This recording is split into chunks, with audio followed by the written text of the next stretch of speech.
La première ministre Judith Suminwa a fait le plaidoyer pour une compensation financière équitable du crédit carbone en faveur de pays riches en massifs forestiers comme la République démocratique du Congo. C'était lors de son intervention dans un panel axé sur le thème Sommet de l'avenir et après à la conférence sur le développement durable à Hambourg en Allemagne.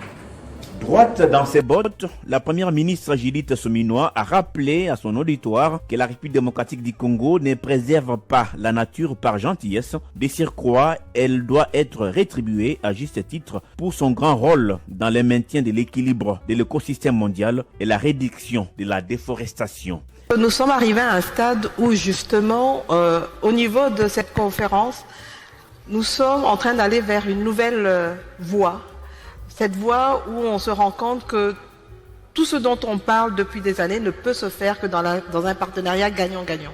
Et les efforts que nous faisons pour préserver cet environnement doivent être rétribués à juste titre. Et donc, pour moi, à partir du moment où nous allons pouvoir avoir une négociation franche, une discussion transparente sur le prix du carbone, et que nous pouvons effectivement accéder à ces financements de manière correcte, je pense que ça serait un bon début. La chef du gouvernement de la RDC a enfoncé les clous sur le respect du prix des crédits carbone. Judith Suminwa se bat pour inverser la tendance dans ces secteurs. Nous sommes en capacité d'aller dans des négociations, notamment dans le cadre de l'économie du climat, comment nous arrivons à négocier le prix du crédit carbone.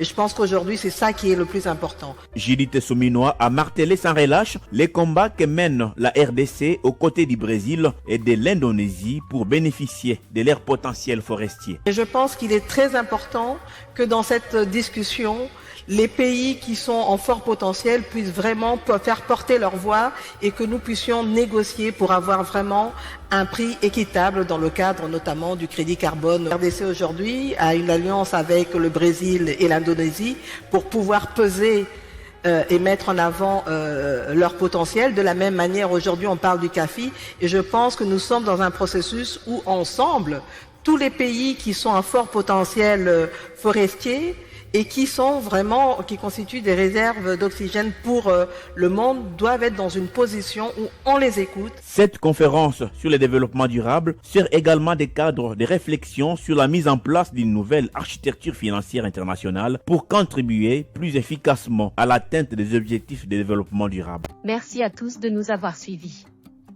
Aimez et abonnez-vous massivement à notre chaîne YouTube Tribeca Media. Au revoir et à la prochaine.